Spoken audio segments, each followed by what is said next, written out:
Meta smart glasses. റെയ്ബനും അതുപോലെ മെറ്റയും നമ്മുടെ ഫേസ്ബുക്കിൻ്റെ മെറ്റയും ചേർന്ന് ഇതാക്കുന്ന റെയ്ബൻ മെറ്റ സ്മാർട്ട് ഗ്ലാസസ് എന്ന് പറഞ്ഞാൽ AI enabled artificial intelligence enabled ആയിട്ടുള്ള ഒരു സൺഗ്ലാസ് ആണിത്. ഇതിപ്പോൾ ഇന്ത്യയിൽ വന്നിട്ടില്ല. ഇപ്പോൾ US ഇപ്പോൾ മെയിൻലി ഇത് അവൈലബിൾ ആയിട്ടുള്ളത്. ഞാനിത് വാങ്ങിച്ചിരിക്കുന്ന US നിന്നാണ്. ഇതിൻ്റെ പ്രത്യേകത എന്തൊക്കെയാണെന്ന് വെച്ച് കഴിഞ്ഞാൽ ഫസ്റ്റ് ഓഫ് ഓൾ ഇതിന് നമുക്ക് ക്യാമറയുണ്ട്. 12 മെഗാ പിക്സലിൻ്റെ നല്ലൊരു ക്യാമറ ഇതിന് അവൈലബിൾ ആണ്. അതുപോലെ തന്നെ ബ്ലൂടൂത്ത് സ്പീക്കേഴ്സ്, നമുക്ക് പാട്ട് കേൾക്കാം, ഫോൺ കോൾസ് അറ്റൻഡ് ചെയ്യാം, അങ്ങനെയുള്ള എല്ലാ കാര്യങ്ങളും നോർമലി ഉള്ള ഒരു ബ്ലൂടൂത്ത് ഓപ്പൺ ഇയർ സ്പീക്കറിൻ്റെ എല്ലാ ഫീച്ചേഴ്സും പറ്റും. അത്യാവശ്യം നല്ല സൗണ്ട് ക്വാളിറ്റി ഉണ്ട്. ഇത് നോർമലി ഒരു ക്യാമറ സൺഗ്ലാസ് അല്ല. ഇതിനകത്ത് ഒരുപാട് പ്രത്യേകതകളുണ്ട്. AI എനേബിൾഡ് ആണ്. Hey Meta, take a photo.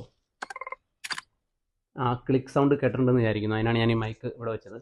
ഇതുപോലെ തന്നെ ഒരു ഒബ്ജക്റ്റ് ഫ്രണ്ടിൽ കണ്ടു, അതിൻ്റെ ഒരു ഫോട്ടോ എടുത്ത് എനിക്ക് ഒരാൾക്ക് വാട്സപ്പ് ചെയ്ത് കൊടുക്കണം. ഞാൻ ഫ്രണ്ടിലുള്ള ഒരു ഫോട്ടോ എടുത്തിട്ട് ഞാൻ എൻ്റെ വൈഫിന് ഞാൻ വാട്സപ്പ് ചെയ്ത് കൊടുക്കണം. അപ്പോൾ വൈഫ് സ്വീറ്റിക്ക് വാട്സപ്പ് ചെയ്ത് കൊടുക്കാൻ വേണ്ടി ഞാൻ ജസ്റ്റ് ഇങ്ങനെ പറഞ്ഞാൽ മതി, hey Meta, send a photo to sweety.